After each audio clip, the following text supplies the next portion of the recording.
एक दिन उद्धव जी ने श्री कृष्ण की आंखों में आंसू देखे। उन आंसुओं को देखकर उद्धव जी घबरा गए। यदि भगवान के आंसू जमीन पर पड़ जाते तो सृष्टि में प्रलय हो जाती, सारा ब्रह्मांड इस प्रलय में डूब जाता। तब उन आंसुओं को उद्धव जी ने अपने हस्त कमल में लेकर उन्हें प्रणाम किया। आप ये बताइए कि आपकी आंखों से आंसू क्यों बह रहे थे? कृष्ण बोले, उद्धव भैया, राधा हमसे रूठ गई है, हमसे बात तक नहीं करती। फिर उद्धव ने पूछा कि प्रभु, क्या राधा आपसे अलग है? राधा कौन है? हम तो उसे जानते नहीं हैं। प्रभु, आपका जन्म तो संसार के उद्धार के लिए हुआ है, परंतु आप तो उद्धार की जगह उसको डुबोने जा रहे थे। इसका क्या कारण है? तब भगवान कृष्ण बोले, ऊधो मोहे ब्रज बिसरत नाय। ब्रज की कुंज गलियाँ, गोपियों का प्रेम स्नेह, यशोदा मैया की लाठी, नंद बाबा का दुलार, राधा का निश्चल प्रेम, ये सारी यादें मिलकर मुझ पर आक्रमण करने लगती हैं। उद्धव भैया, आप तो इतने बड़े ज्ञानी हो, अब आप ही मुझे कोई शिक्षा दो जो मेरे चित्त की चंचलता से शांति प्रदान करे और भैया इस मोह बंधन से छूट जाऊं। उद्धव जी कहने लगे, मैं आपको क्या शिक्षा दूं? क्या यह शिक्षा दूं कि कृष्ण ये सब आप स्वयं की कल्पना है? आप ही अपने इर्द गिर्द लपेटने की कोशिश कर रहे हो। आपको यह नाटक दिखाई दे रहा है। सचमुच मेरी जान पर पड़ी है। अंदर से फूट फूट कर रोने को जी करता है। इसलिए मैं आपसे सहायता मांग रहा हूँ। मैं भावना की नदी में डूबा जा रहा हूँ। अब आप ही अपने ज्ञान की नौका में बिठाकर मुझे भव से पार उतार दो। उद्धव जी बोले,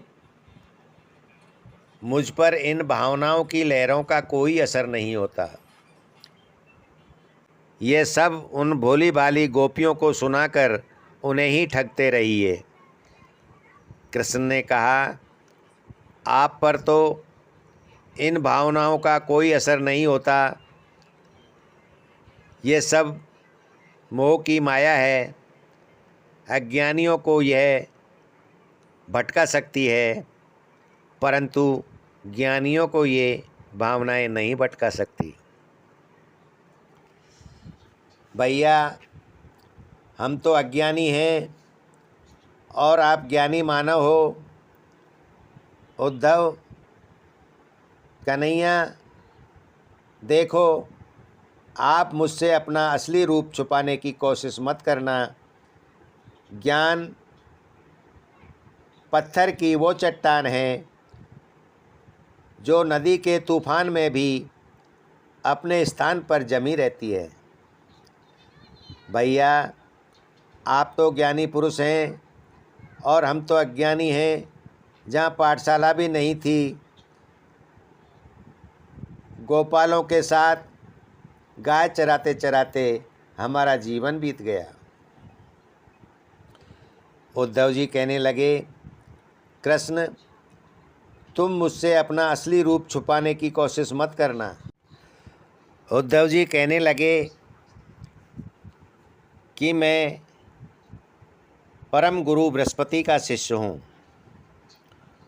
उन्होंने मुझे बताया था कि परब्रह्म आपके भाई के रूप में अवतार ले चुके हैं। तभी से मैं अपने हृदय के आसन पर आपको बिठाकर आपकी पूजा करता हूँ। कृष्ण बोले, भैया, आप मेरी पूजा करते हो तो आपको क्या दिखाई देता है? जिसके करोड़ों हाथ, करोड़ों मुख हैं, तो उसे किस रूप में देखा जाए? इसलिए हम ज्ञानी निराकार रूप में ही मस्त हैं। आपका विराट स्वरूप है, इसलिए आपको कृष्ण का वास्तविक स्वरूप दिखाई नहीं देता। आपके तो दिव्य चक्षु हैं। हम ज्ञानी पुरुष किसी भ्रम में नहीं पड़ते। प्रेमी को जो लहरें अपनी ओर आती दिखाई देती हैं और ज्ञानी को वो लहरें उनकी ओर जाती दिखाई देती हैं। गुरुदेव ने कहा था कि सब गोपियाँ ऋषि मुनि हैं। इसलिए हे कृष्ण, आप ये माया मोह की लहरें उनकी ओर न भेजकर ज्ञान की किरणें भेजो, जिससे वे आपकी माया मोह में न फंसकर आपके निर्गुण निराकार ब्रह्म को पहचाने।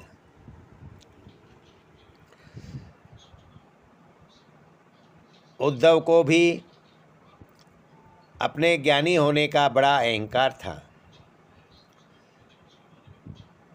उद्धव के इस अहंकार को समाप्त करने के लिए भगवान कृष्ण कहने लगे, भैया मैं तुम्हें कैसे समझाऊं, वो सब तो मेरे प्रेम में पागल हैं। प्रतिबिंब पागल होकर उसने बिंब को भी पागल बना दिया है। गोपियों को तो मुक्ति की आवश्यकता ही नहीं। ब्रज की गोपियाँ इस नियम को झूठा साबित कर देंगी। उन्हें तो केवल प्रेम चाहिए। उनका प्रेम इतना अड़िग है कि वो प्रेम को छोड़ती ही नहीं। मेरा ये प्रेम ही उन्हें तड़पाता है, रुलाता है। उनके प्रेम का प्रवाह इतना प्रबल है जो ज्ञान की किनारों को भी मोड़ देता है। भैया मैं तो उन्हें समझाने नहीं जाऊंगा। उद्धव जी कहते हैं कि ज्ञान ही सत्य है। कृष्ण कहते हैं कि भैया अब तो उनके उद्धार का एक ही तरीका है, ये शुभ कार्य आप ही करें। आप जैसा परम ज्ञानी वहाँ जाकर उन्हें मेरे निराकार स्वरूप का ज्ञान प्रदान करेगा तो उनकी आत्मा का कल्याण हो जाएगा। तब उद्धव जी बोले, कृष्ण मैं अवश्य ही गोकुल जाऊँगा और वहाँ आपके प्रेम और मोह के अंधेरे वातावरण में ऐसा दीपक जला दूँगा जो चारों ओर ज्ञान का प्रकाश ही प्रकाश होगा। परंतु वो मुझे पहचानेंगी कैसे? तब श्री कृष्ण ने कहा कि मैं उन्हें एक पत्र लिख देता हूँ और मेरी काली कमली भी आप साथ ले जाओ तो उन्हें विश्वास हो जाएगा।